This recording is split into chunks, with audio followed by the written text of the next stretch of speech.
Buenas, bienvenidos a la serie Historias para el Mundo de Hoy, patrocinada por Boston Scientific, avanzando la ciencia en pro de la vida.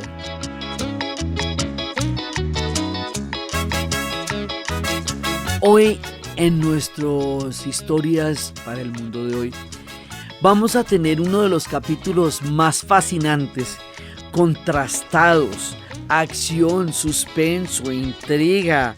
Aquí va a pasar de todo. Los años 80 en América Latina.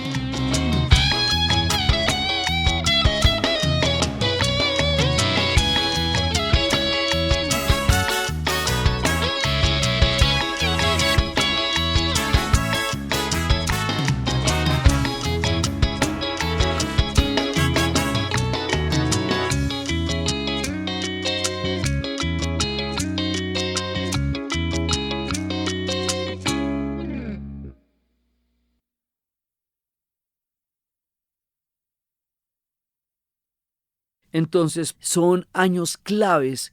Mucho de lo que hoy somos se definió y sigue desarrollándose a partir de todas las cosas que ocurrieron en los años 80 en América Latina.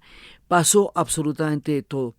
Muchas veces les hemos hablado de la doctrina de la seguridad nacional, les hemos hablado de las dictaduras, les hemos hablado de las dictaduras del Cono Sur, de cómo ocurrieron en Brasil, en Chile, en Uruguay, en Argentina, en Paraguay, y les hemos contado esos capítulos tan aterradores de la historia de América Latina y de cómo nos marcaron en todos los sentidos.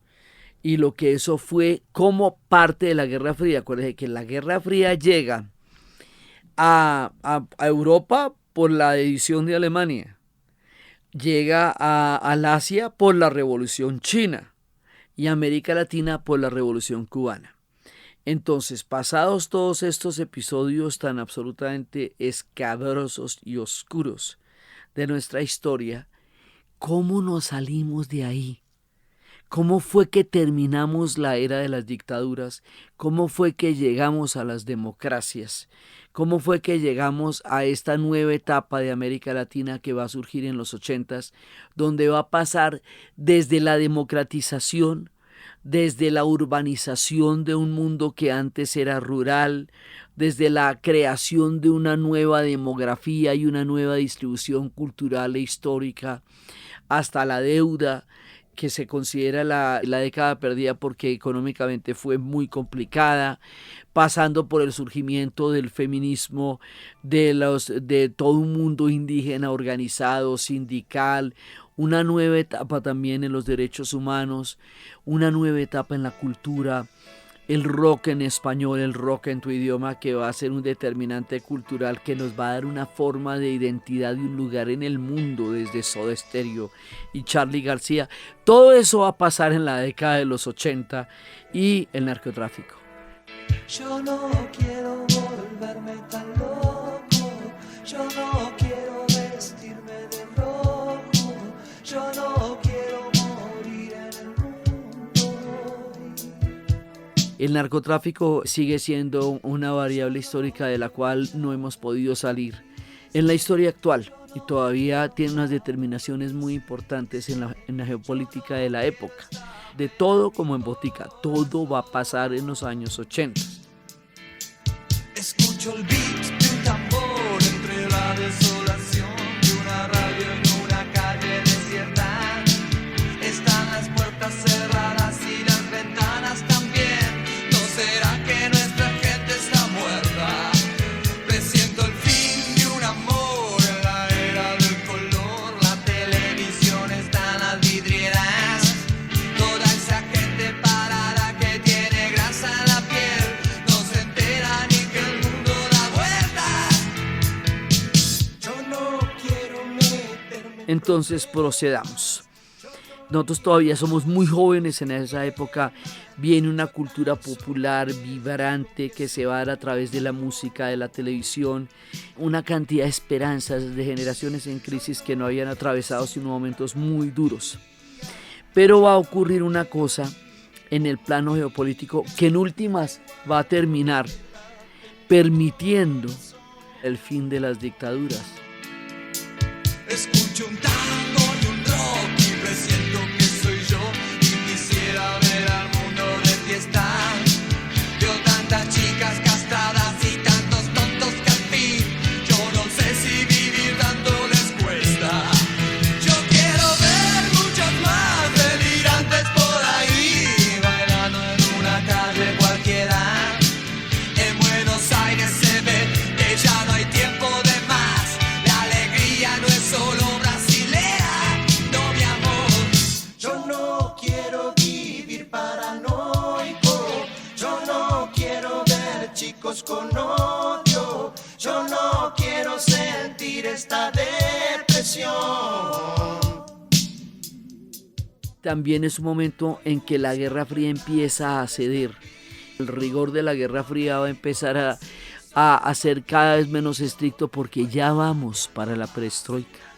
Acuérdense que en el 86 es que Gorbachev va a declarar la perestroika, y al declarar la perestroika cambia toda la geopolítica por la carrera armamentista, porque la carrera armamentista deja de ser el eje de la Guerra Fría y empiezan a dirigirse hacia otro tipo de cambios históricos. Pero también va a pasar otra cosa súper importante que a nivel económico nos va a dar una determinación muy grande, y eso va a ser la deuda, la crisis de la deuda externa, y a la hora de pagar no se va a poder.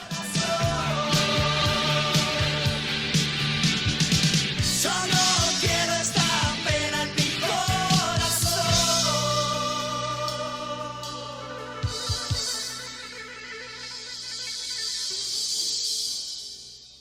Primero, remitámonos al parteaguas de todo, la crisis energética. A partir del momento en que la OPEP eleva los precios de petróleo de 50 centavos de dólar barril a 50 dólares barril, en 1973, el mundo cambia de esfera económica dramáticamente. Entonces eso va a tener un impacto sobre las sociedades industriales absolutamente enorme, por un lado, pero por el otro lado va a haber mucho billete, va a haber mucho petrodólar por ahí, y eso va a llegar a los bancos, y los bancos van a empezar a prestar a diestra y siniestra, y van a empezar los préstamos a la lata, que decimos acá en Colombia, y resulta que ¿quiénes van a recibir unos préstamos gigantescos, grandísimos, enormes y tremendos? América Latina. América Latina está en una transformación enorme. América Latina está en una transformación demográfica, de infraestructura. Nos estamos volviendo colectivamente sociedades urbanas. Nosotros tenemos un comportamiento orgánico como América Latina, que quiere decir que estamos totalmente entrelazados, las etapas nos llegan simultáneamente. Eso es como digamos, tenemos un comportamiento global dentro de nuestro subcontinente. Entonces, lo que nos pasa a todos, estamos en el mismo barco, esto es la casa común. Entonces, siempre nuestros vientos van a ser los mismos vientos.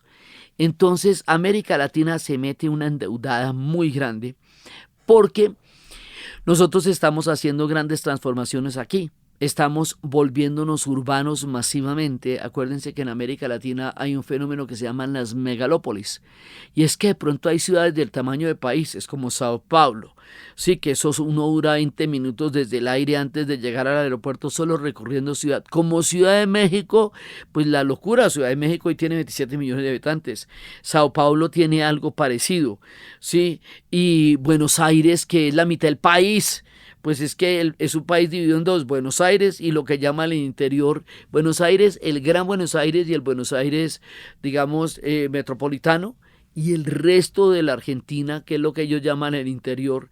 Esos son dos países en uno solo. Bogotá actualmente tiene 10 millones de habitantes, pues una ciudad descomunal para el país que nosotros tenemos, y dele por ahí. Entonces, estas megalópolis se van a formar en los 80s porque es cuando la gran cantidad de la población rural empieza a llegar masivamente a las ciudades.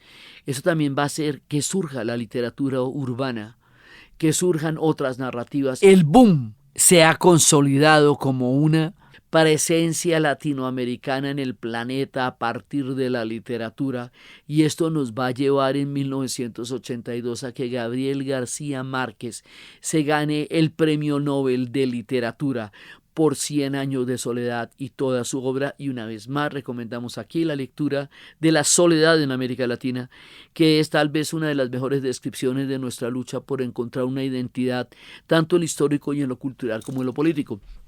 Entonces todo eso está pasando, vienen nuevas literaturas, las literaturas urbanas, van a surgir otros personajes, van a surgir nuevos autores y van a, como Piedad Bonet, como Bryce Echenique, como Laura Restrepo, van a surgir una gran cantidad de nuevas narrativas más urbanas, Andrés Caicedo, van a surgir otra mirada de América Latina. Pero el asunto es que nosotros necesitamos desarrollarnos a muchos niveles y necesitamos mucha plata para eso. Entonces el nivel de endeudamiento va a ser muy grande y como el nivel de préstamos va a ser pues prácticamente ilimitado porque hay mucha plata de los petrodólares en los bancos, pues entonces va a ser una época, digamos, de grandes préstamos y a la hora de pagar no se va a poder. Entonces va a pasar que primero Costa Rica y luego México, pero es que México es el eje gravitacional de América Latina. O sea, nuestro timón es México. Sí, entonces México y Buenos Aires, pero México es que es muy grande, ¿me entiende? Entonces, si México llega a no poder pagar porque se elevaron Estados Unidos y varios países europeos, van a elevar drásticamente las tasas de interés para frenar la inflación. Porque, digamos, hasta los 70, hasta la crisis energética, nosotros estábamos en el modelo keynesiano. Y el modelo de Keynes es el modelo del Estado benefactor. Entonces, ahorita va a haber un cambio que también va a tener mucho que ver con la crisis energética. Y van a empezar a darse políticas neoliberales. Eso nos va a llevar a la era Thatcher y a la era Reagan, que en la historia de Inglaterra les contamos lo que significó eso para los escoceses y para el norte de Inglaterra y para el cierre de las minas de carbón y todo eso. Fue un golpe muy duro en la Gran Bretaña. Eso va a afectar el mundo entero. Aquí van a subir las tasas de interés y esa subida en las tasas de interés para tratar de frenar la inflación va a encarecer terriblemente el pago de la deuda.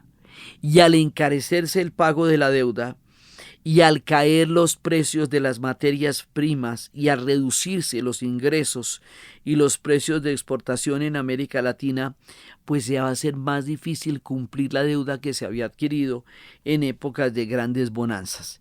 Entonces, cuando eso empieza a pasar, las primeras señales de alerta empezaron en Costa Rica, que fue la primera en 1981, pero cuando México declara en agosto de 1982 que no podía seguir cumpliendo con los pagos de la deuda, México es muy grande en América Latina, lo que les digo, es un centro gravitacional, financiero, político, cultural, histórico, o sea, México es México. Entonces, cuando México no puede pagar la deuda, esto sí se vuelve detenerse del moño porque eso afecta a la economía global y toda la economía de América Latina. Se llama la moratoria de la deuda. No podemos pagarles. Y esto es una cosa. Y después viene el otro grandísimo, el otro gigante de América Latina, Brasil. Pues Brasil es un país continente. Entonces, hoy día tiene 200 millones de habitantes. Entonces, imagínense que Brasil no puede pagar la deuda y Argentina no puede. Y Venezuela se endeudó más allá de lo necesario, porque Venezuela con la renta petrolera tenía más que suficiente para cubrir sus nuevos planes de desarrollo. Pero también hay una época en que los adecos y los copellanos entran en el festín de todo este flujo de dinero gigantesco que a Venezuela se le llamaba Venezuela Saudita, y era cuando Venezuela era el gran bastión, la esperanza, y ahí fue cuando 4 millones de colombianos nos fuimos para Venezuela y nos recibieron con los brazos abiertos y nos dieron empleo, prosperidad, acogida y todo lo que ustedes quieran, y eso hay que recordarlo siempre. Hoy por ti y mañana por mí. Venezuela nos dio toda la mano, Venezuela nos dio todo el empleo, Venezuela nos participó y nos hizo grandes partícipes de su bonanza a nosotros los colombianos, y se les agradece y se les reconoce. Todo el mundo se fue para Venezuela porque esto era Venezuela Saudita, se le llamaba, porque eso era que el billete allá fluía a raudales. Bueno, pues Venezuela también se endeudó, a pesar de que no necesariamente estaba en la misma situación de los demás países, porque ella formó parte de la OPEP y ella es de los creadores de la OPEP. Entonces, pero igual se endeudó, igual se vio expuesta al tema de la moratoria de la deuda, y lo mismo Perú. Entonces empiezan a negociar con los acreedores cómo se puede tratar el asunto de que no pueden pagar esa deuda. Esto nos va a llevar a una crisis generalizada y a una contracción económica y a una caída del empleo y a una hiperinflación y al aumento de la pobreza, hombre, que era de lo que se trataba todo, evitar el aumento de la pobreza. Por eso, a nivel económico, se le conoce a la década de los 80 como la década perdida en América Latina, desde el punto de vista económico. Sin embargo, eso también hizo posible que se debilitaran las dictaduras, que las dictaduras tampoco pudieran sostener ese nivel de poder que tenían, y que la misma Guerra Fría, como les digo, empieza a ceder. Entonces las condiciones empiezan a cambiar, y todo eso nos va a llevar al borde de un proceso que va a terminar con las dictaduras de esta década terrible que fueron los 70 para nosotros, y vamos a empezar los procesos de democratización en América Latina.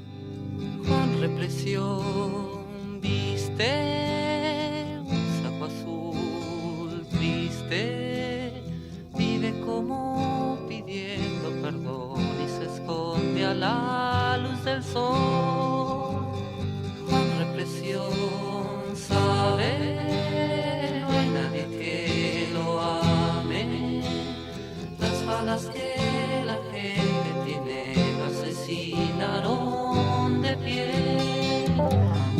En Argentina, la dictadura se derrumba por la Guerra de las Malvinas. Nosotros en América Latina le decimos a esas islas las Malvinas. Y en el resto del mundo anglo le dicen a esas mismas islas Falklands. Entonces resulta que esas islas, que eran efectivamente un rezago colonial, que se la tomaron los ingleses en el momento en que estaban buscando una presencia expansiva en América Latina, que la buscaron por todos lados, ahora en plena dictadura, Galtieri, de la Junta Militar, decide invadir las Malvinas y reclamarla para la Argentina, lo que históricamente es un derecho. Pero montar una guerra en ese momento para tratar de crear cohesión interna, para tratar de fortalecer una dictadura que se deshacía a pedazos y que había generado el fenómeno de los 30.000 desaparecidos, es un crimen para tapar un crimen, ¿sí me entiende? O sea, es montar una cortina de humo para tapar una masacre generalizada contra el pueblo argentino, que fue la Guerra de las Malvinas mismas también.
Y esta también va a ser la época de las Madres de Mayo, porque es en los 80s cuando las Madres de Mayo, que ya llevaban bastante tiempo contando de los desaparecidos, van a ser escuchadas por el mundo entero. No es cuando salen a la plaza, ya hace rato salían, pero es aquí cuando el mundo se da cuenta de lo que está pasando. Entonces, esa guerra de las Malvinas, que quiso tener el efecto de cohesionar sobre un enemigo externo a una Argentina a nivel interno, no cumplió su propósito en la Argentina, al contrario, debilitó y facilitó el derrumbe de la dictadura, pero en Inglaterra sí logró su propósito. Es decir, Margaret Thatcher, que está entrando en las políticas neoliberales, que está desmantelando el estado benefactor, que está haciendo cierres de las minas de carbón en Escocia, lo que va a llevar a los escoceses a la ruina de su proyecto histórico y lo que va a generar una situación social gravísima en el norte de Inglaterra y en Escocia, para lo cual hay muchísimas películas, y en el país de Gales, donde ellos todos eran mineros. Ella sí compra esa guerra y se la compra de primera mano.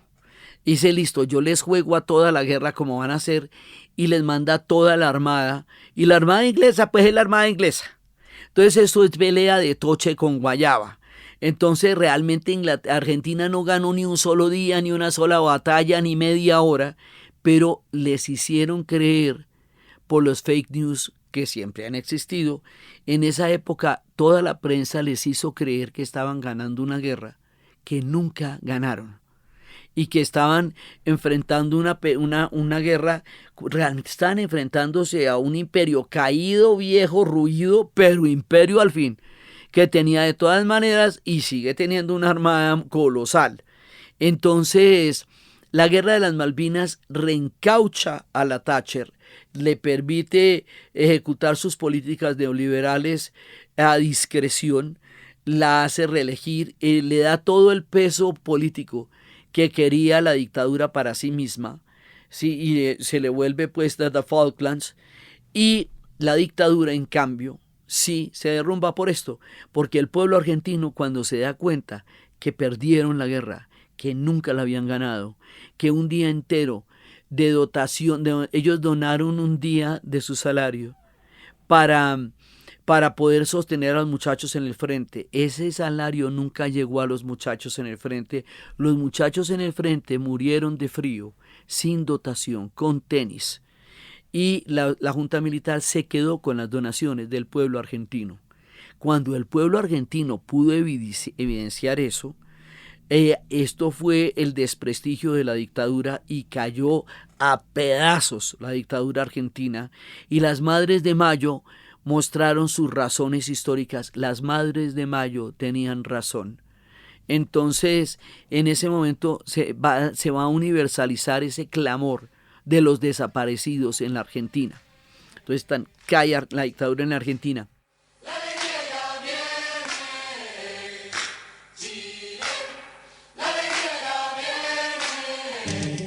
Porque diga lo que diga, yo soy libre de pensar, porque siento que es la hora de ganar la libertad. Hasta cuando ya de abusos es el tiempo de cambiar, porque basta de miseria, voy a decir que no. Alguien tiene la maravillosa idea y el pensamiento importante de que el plebiscito que se va a hacer en Chile en 1988 puede tener toda la viabilidad posible. Había habido un plebiscito en los 80s mediante el cual Pinochet se asentaba en el poder. Entonces también se creía que otro plebiscito sería una formalidad simplemente para reasentar a Pinochet en el poder. Pero hay quienes dicen no, no, a lo mejor esa es la única posibilidad de que se acabe esta dictadura sin un baño de sangre después de todos los muertos que hemos puesto. Y empieza una cosa que se llama la campaña del no. Debe ser a la violencia con las armas de la paz, porque creo que mi patria necesita dignidad. Por el Chile para todos, vamos a decir que no. Vamos a decir que no, oh, con la fuerza de mi voz. Vamos a decir que no, oh. Esto es muy interesante, porque Chile en ese momento aparentemente tenía cifras económicas importantes. Aparentemente era un éxito el modelo, Pero por un lado, la deuda le va a golpear muy duro. Por el otro lado, las verdaderas cifras de crecimiento se van a dar es durante la democracia. Pero había, digamos, como una imagen de un modelo exitoso bajo las condiciones de una dictadura. Es otra noche más de caminar, es otro fin de mes sin novedad.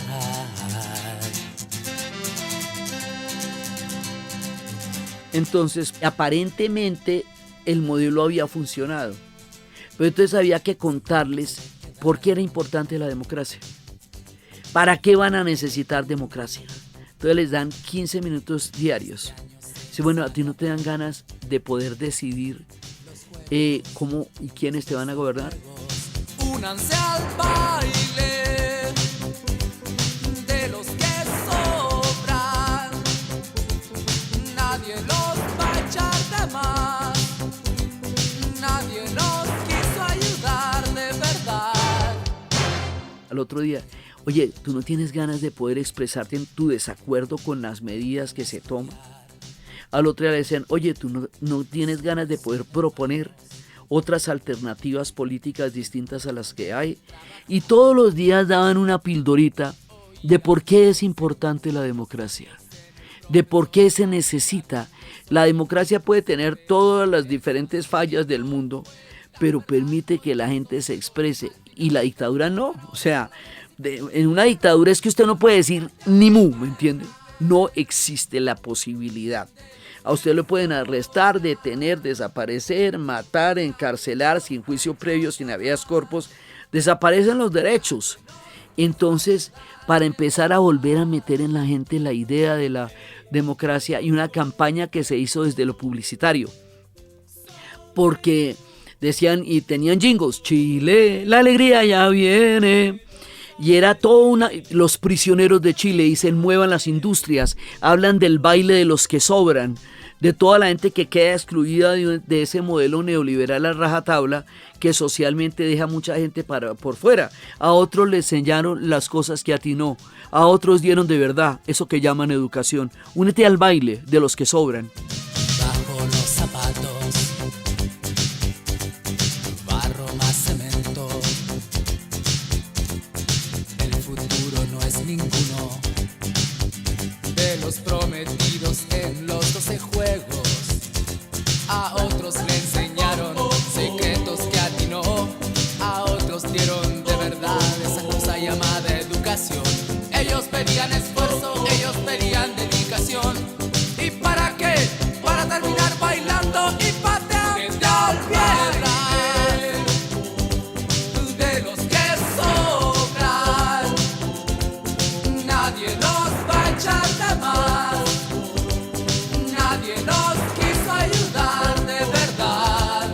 La. Entonces empieza el rock en tu idioma, que lo habíamos dicho, a partir de la prohibición de lo que va a ser la música en inglés en las emisoras de la Argentina por la guerra de las Malvinas, porque la guerra era contra Inglaterra, y terminan prohibiendo en la venta más espectacular del sofá a los Rolling Stones y a los Beatles y a Pink Floyd.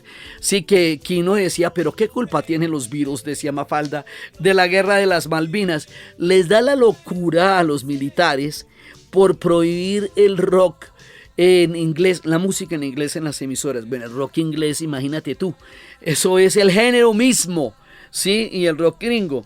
Entonces, 20 años que llevaban los argentinos de hacer un rock maravilloso, sale a las emisoras. Y por la vida de las emisoras argentinas, va a llegar a las emisoras de América Latina algo que se llama rock en tu idioma. Y el rock en tu idioma va a generar identidad. Nosotros nos vamos a encontrar en las letras de Charly García, nosotros vamos a cantar y a entender los dinosaurios. Y cuando él se quedó durante la dictadura, cuando todos los folcloristas fueron amenazados de muerte y les tocó irse de la Argentina, a Mercedes Sosa, a Piero y a la gente que estaba en Chile, Inti Illimani y Quilapayún, todos ellos se tuvieron que ir. Entonces los folcloristas amenazados de muerte se tienen que ir del Cono Sur. y aparecen los rockeros. Y Charly García sofistica las letras para que no despierten ese tipo de suspicacia en la dictadura, y se queda, porque dice que no hay nadie que los reciba, ¿quién va a estar en el país cuando todos regresen? Y van a regresar, el gran concierto se va a dar, se va a poder dar el concierto, y Charly García va a estar ahí con León Gieco, con Mercedes Sosa, recibiendo a los folcloristas que amenazados de muerte habían conocido el exilio.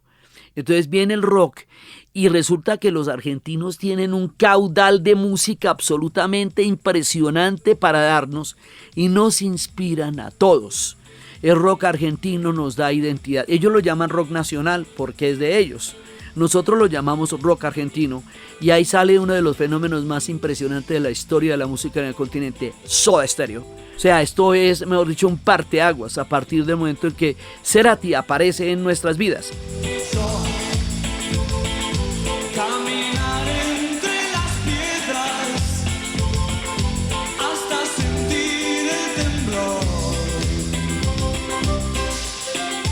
en mis piernas.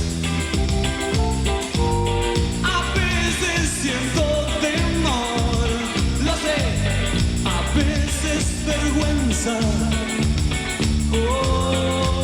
Entonces vienen todos esos. Entonces en Chile los prisioneros nos están contando que quedaron por fuera de las industrias cuando la gran privatización y muevan las industrias, son hijos de obreros y les tocó esa época y esa realidad, y nos dicen que Latinoamérica es un pueblo al sur de los Estados Unidos. Nos dicen muchas cosas los prisioneros de Chile y nos hacen oírnos por primera vez. Nos dice cosas Miguel Mateus, nos habla de todo lo que está pasando en la Argentina. Nos dice también Charly García en la Guerra de las Malvinas: no bombardeen Buenos Aires. Por favor, no bombardeen Buenos Aires. O sea, no van a ser así de locos de bombardear esta ciudad tan impresionante. Y eso nos va a llevar a que también en México, que se había prohibido el rock a partir del festival de Avándaro que se había hecho en el 71, y después de toda la represión de Tlatelolco, y después de las represiones que tuvo México, el rock quedó prohibido y era un movimiento clandestino que se daba en lo que se llamaban los antros, que eran literalmente huecos de la ciudad donde no habían baños, y la gente se sentaba, se reunía a tocar un rock clandestino ilegal. La descripción de ellos en Rompan Todo es brutal, sí, porque ellos decían que a un lado orinaban las mujeres y al otro los hombres en un lugar donde no había baños. Esto era, y a punto de que la policía los sacara siempre. Bueno, en los 80s se vuelve a permitir el rock en la Ciudad de México, y en el territorio de México. Entonces aparece un montón de gente, La Maldita Vecindad, y después va a aparecer Café Tacuba, Tijuana, No, La Lupita, todo el rock, y el rock mexicano tiene lo suyo y se viene con toda.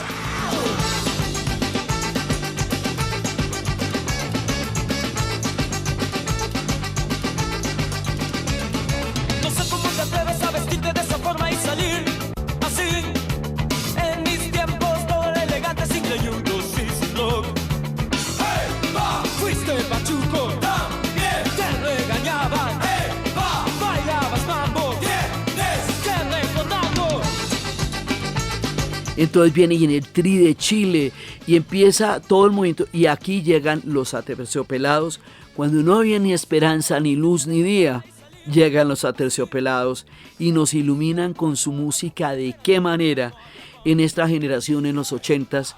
Entonces el rock en tu idioma es un hecho cultural de grandes proporciones en América Latina, porque nos da la banda sonora del continente. El soundtrack de América Latina es el rock en español, y en los 70s eran los folcloristas, pero amenazados de muerte como estuvieron todos, llega el rock. Entonces llegan los rockeros, por un lado el cine, las narrativas de América Latina, en el cine, en la literatura, una cultura vibrante, fresca, nueva, joven, con una gran cantidad de propuestas. Aquí empiezan los festivales también, Rock en Río, todo esto, digamos, va a generar una escena cultural. Llega un mundo para la juventud de América Latina en la forma de rock en español, de los festivales, de todos los conciertos, de todo esto, del primer congreso feminista que se va a hacer para América Latina, amigas que todavía están contándoles las historias de cómo nos abrieron el camino a todas, incluido el mío, para poder echarles este cuento. No sé cómo se atreven a vestirse de esa forma y salir así. Yo recuerdo mi generación era decente y muy formal. ¡Hey, pa! Fuiste pachuco, también te regañaban. ¡Hey, pa! Bailabas mambo, tienes que recordarlo. Entonces, hay un nivel de conciencia que vamos a tener a partir de los 80s, que es lo que Calle 13 canta cuando dice Latinoamérica, que es lo que cantan Calle 13 y los Orishas mucho tiempo más tarde, cuando vayan a decir Pal Norte.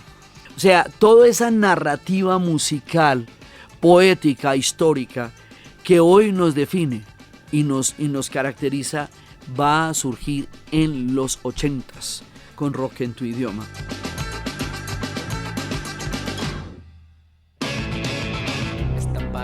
Esperando a las manos que decidan hacer andar. La neblina las rodea y las oxida y ya piensan en petrificar.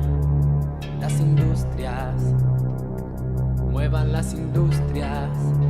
Entonces, a cada uno le toca lo suyo, ¿no? Los chilenos llegan con toda esta nueva campaña del no, y empiezan a cantar y empiezan a mostrarle una cantidad de videos bonitos, optimistas, positivos, edificantes, sobre que es más chévere tener democracia.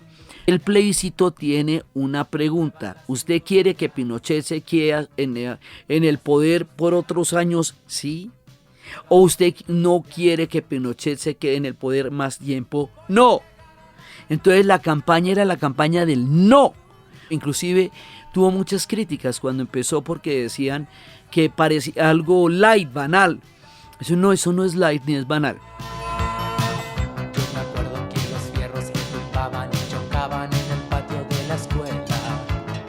Con cada ritmo que marcaban dirigían el latido de nuestro propio corazón. Y me arrastro por el húmedo cemento y en mi cabeza se repiten mis lamentos de cuando vino la miseria, los echaron y dijeron que no vuelvan las industrias, que no vuelvan las industrias, que no vuelvan las industrias, que no vuelvan las industrias.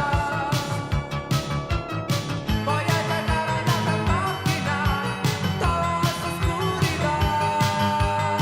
Si agacho un poco la cabeza, nadie me descubrirá. Es que el llanto eterno por nuestras víctimas dejó de servir. El mundo ya sabe todo lo que lloramos y sin embargo nada cambió. Entonces, si cambiamos de lenguaje, si entramos por otra mirada, a lo mejor podemos hacer una nueva forma de entender la política y la democracia. Y funcionó. En 1988 ganó el no y Pinochet se fue del poder.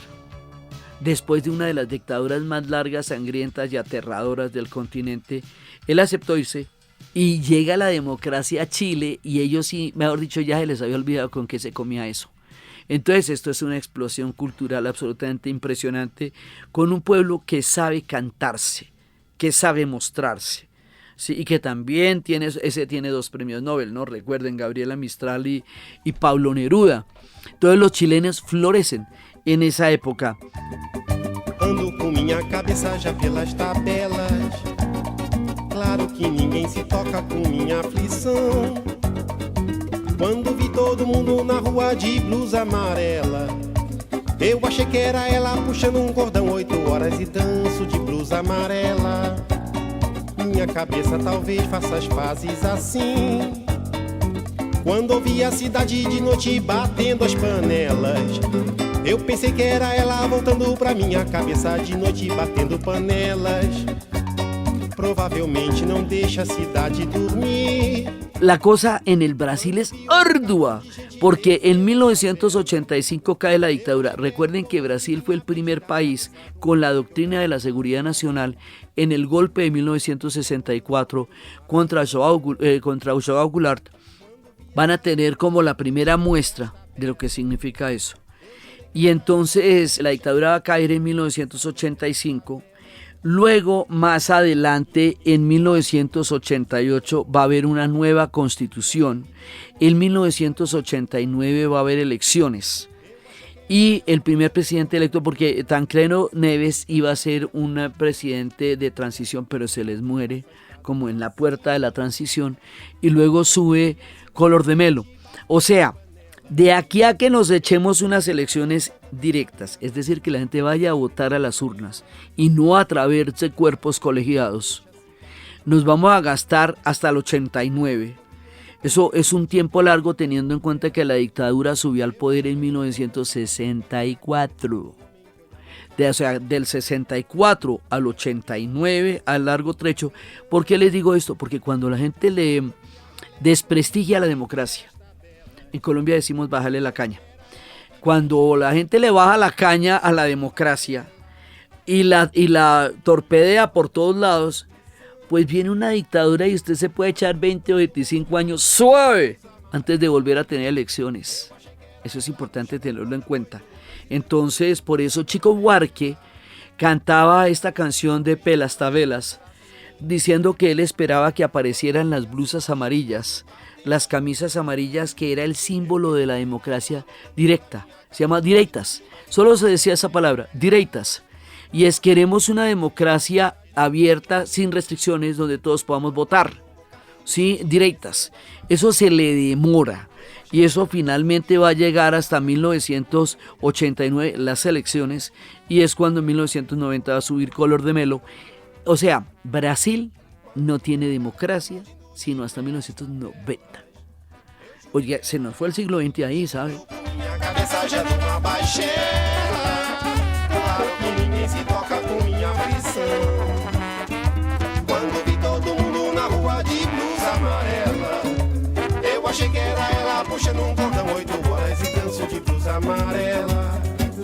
Minha cabeça talvez faça as fases assim. Entonces, bueno, hay cada uno. Paraguay, que la había visto, pero en la remala, porque a ellos les había tocado Stroessner, una combinación de un ejército hecho sobre el nazismo, sobre los paracaidistas de Argelia en la guerra de Francia contra Argelia, que eran los cuerpos más brutales, y sobre la doctrina de la seguridad nacional. La dictadura en el Paraguay es innombrable, y el Paraguay chiquito, y esta dictadura terrible. Y luego viene otra de las dictaduras, saben que fue muy duras, la del paisito. Imagínense ese paisito tan chiquito que era el Uruguay, que es el Uruguay, metido en una dictadura del mismo tamaño de la de Argentina. Esto, o sea, fue una cosa terrible. Por eso era que dice que había un letrero en el aeropuerto que decía: el último en salir, apague la luz. Ellos, de 4 millones de personas, alrededor de 850.000 emigraron del Uruguay. Es una cuarta parte de la población en el exilio. Entonces, el paisito, como ellos dicen a sí mismo, con sus grandes escritores, con Eduardo Galeano, con Mario Benedetti, con Juan Carlos Sonetti, van a crear una nueva literatura. Y es la literatura tanto de la dictadura como de la transición como de la democracia. La van a hacer ellos. Y el fútbol, siempre el fútbol. Pero ellos van a salir adelante, y de ahí va a salir un personaje que va a tener una importancia capital en la historia de América Latina, Pepe Mujica, que va a ser mucho tiempo después presidente del Uruguay, y que él formó parte del grupo de los Tupamaros en la época de las dictaduras en América Latina. Había grupos armados en todos estos países, y la idea es que los grupos armados van a desmovilizarse, en el sentido en que las democracias nos llevan a otro escenario político completamente diferente, porque ya no se trata de la toma del poder por la vía de las armas, como era la influencia de la Revolución Cubana dentro del marco de la Guerra Fría, sino que ahora ya podemos hablar de esto en la democracia, y ya puede haber una representación política que las dictaduras no permitían. Así que, en términos generales, los movimientos guerrilleros, que esto eran un montón, pues eran los montoneros, eran los tupamaros, era el ERP, era el MIR en Chile, un montón, se desarman y entramos en las democracias, en todas partes menos en Colombia. Aquí sí hay procesos de paz importantes con las FARC, con la UP, con el ELN, con el M-19, la gran paz del M-19 va a pasar acá. Eso todavía no nos desarma, pero es importante y nosotros vamos a entrar en un proceso que nos va a llevar a una constitución en el 91 que cambia totalmente la narrativa de país.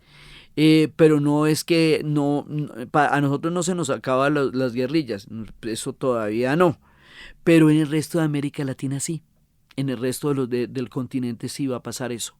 Entonces, o sea, la transformación que nosotros vamos a tener es muy importante porque también vamos a dejar atrás ese miedo que había sido la época de las dictaduras y vamos a empezar a tener un florecimiento cultural de grandes proporciones.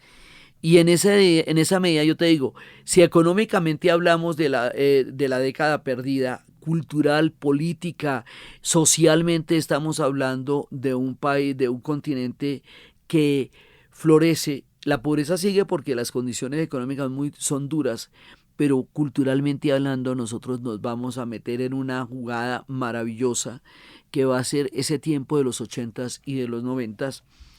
Ahora, no todo es tan chévere. Nicaragua, El Salvador y Guatemala van a enfrentar las guerras más aterradoras, porque ahí sí sigue la teoría del dominó, la política de contención de Forrest Dulles. Esa política de contención que decía que había que hacer una guerra en Vietnam para impedir que la revolución bolchevique, la revolución china y la descolonización de la península de Indochina llevaran a un bloque comunista y que por lo tanto había que montar la guerra que montaron en Vietnam para evitar que, por la teoría del dominó es que si uno de los países se vuelve comunista, todos los demás se van a volver comunistas. Y la política para evitar la teoría del dominó es la política de contención de Forrest Dulles. Entonces, esa misma teoría del dominó que se monta en Indochina se va a montar en Centroamérica. Y las guerras de Centroamérica son guerras de la Guerra Fría. Entonces, que empiezan por Guatemala, la Guatemala de Arvéis. Arvéis es el primero que le van a aplicar la doctrina de la seguridad nacional. La guerra de Guatemala va a ser tan aterradora que eso sí es que pueblos enteros van a desaparecer, van a quemar personas vivas en la embajada de España, que fue donde muere el papá de Rigoberta Menchú, y ella tiene que salir del país y denunciar lo que pasó. La guerra civil en El Salvador entre el gobierno y el frente Farabundo Martí va a dejar 75,000 muertos en un país de 4 millones de habitantes. Esto es una de las peores pesadillas. Y en Nicaragua llega la revolución sandinista, y la revolución sandinista que llega al poder en 1979 y que termina con la dictadura de la dinastía de los Somoza, porque eran varios los que han estado en el poder, con la dinastía, y que en ese momento se vuelve la esperanza del continente, la revolución triunfante, los sandinistas. Eso hasta da Clash hizo un álbum que se llama Sandinista, porque se empieza a universalizar nuestra historia en el continente, y era una mano de esperanza, y era, pues ellos siempre han sido grandes poetas. Entonces está Ernesto Cardenal, y recién triunfante la revolución en Nicaragua. Viene la Contra, que es el grupo contra la dictadura de alguien que fue sandinista también en su época. Eso los lleva a una guerra civil prolongadísima, que es entre los sandinistas y los contras. Y la revolución nicaragüense, que fue tan esperanzadora en su momento, y que llevó como a la campaña de alfabetización, fue digamos como un hito histórico en su momento muy grande. Pues ahora en esta época tiene mucho más que ver con la rebelión en la granja de Orwell que con la esperanza original con la que salió. Se partió en Nicaragua otro hierro caliente.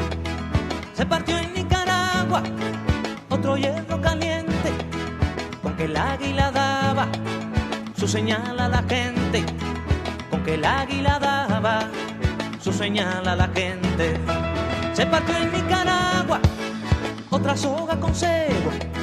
Se partió en Nicaragua otra soga con cebo, con que el águila ataba por el cuello al obrero, con que el águila ataba por el cuello al obrero. Entonces Centroamérica estaba, o sea, el corazón de la Guerra Fría estaba en Centroamérica. Cuando terminan las dictaduras del Cono Sur, están las guerras de Centroamérica.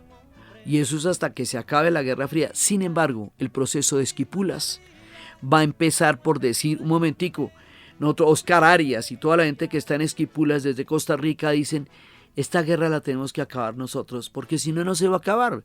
Si dependiera de las políticas internacionales, esta guerra va a estar para siempre, porque como la Guerra Fría se mantenía de las guerras proxies, es decir, guerra proxy es una guerra que no la peleas tú, sino que la pelean en otra parte, pero tú eres el que está poniendo las fichas para esa guerra. Entiéndase por fichas las armas y el billete. Entonces, esa sí era la guerra proxy por autonomacia. Entonces dicen, no, esto nos toca acabarlo a nosotros y nos toca sentarnos a conversar. Entonces empieza el proceso de Esquipulas y eso nos va a llevar a la paz. Y luego va a haber, ya en los 90s, uno de los momentos más importantes, que va a ser toda el proceso de paz en Guatemala, que es un proceso muy, muy importante. Entonces, o sea, es el momento más duro, pero ya están terminando de alguna u otra manera. Se acerca una nueva esperanza, porque en la medida en que caiga la Guerra Fría y en la medida en que las dictaduras del Cono Sur vayan a caer, pues en algún momento estas guerras se van a resolver con unos costos absolutamente terribles para el tamaño de sus poblaciones y para la herida tan grande que dejaron, y para las poblaciones indígenas y para la juventud, porque ser joven era más o menos un delito en esa época. Van a pasar muchas cosas en Centroamérica y finalmente van a salir de ahí de una u otra manera, y termina la Guerra Fría también para ellos. Pero en los 80 les tocó tal vez una de las décadas más duras en la historia reciente de ellos. Viene otra cosa que es muy difícil de hablar para nosotros y que todavía está en vigencia: el narcotráfico. En la casa me decían que con eso no se juega, si a la hora del rosario te da un bostezo, ten cuidado. Yo rezaba todo el día, pero la tentación llega. Lo mejor es no nombrarlo, huele a azufre, es el diablo. El narcotráfico se consolida como un fenómeno económico de grandes proporciones, que son los carteles de la droga en Colombia, en Cali, Medellín, y después en México. Y esto va a generar un mercado enorme de la demanda de los Estados Unidos. Y el narcotráfico, digamos, como un tema que va a ser geopolítico, que va a llegar en Colombia a una guerra contra el Estado.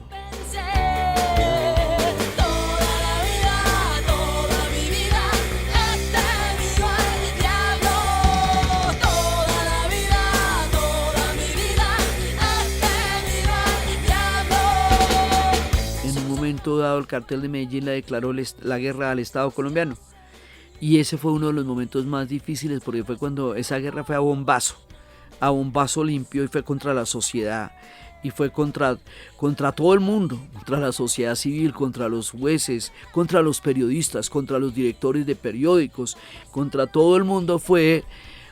Ese sí fue uno de los episodios más oscuros en la historia de Colombia, que vamos a vivir de lleno toda esa época. Entonces, al mismo tiempo que están pasando todas estas cosas, por eso les digo que es una época muy contrastada, porque estamos floreciendo culturalmente en la narrativa. Hay un mundo para la juventud, hay una cantidad de cosas. La salsa está desarrollándose con toda su fuerza, con toda su narrativa, con su fenómeno social. Rubén Blades nos recorre por todas partes, de Siembra en adelante, Buscando América.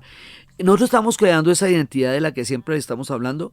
Bueno, esa identidad se vuelve fundamental en los 80s. Y la está haciendo el rock en tu idioma, y la está haciendo la salsa. Y esto va Rubén Blades por un lado, y por el otro lado Charly García. Entonces, todo eso está pasando, pues también está pasando el narcotráfico. Y el narcotráfico es uno de los momentos más duros de la historia de Colombia.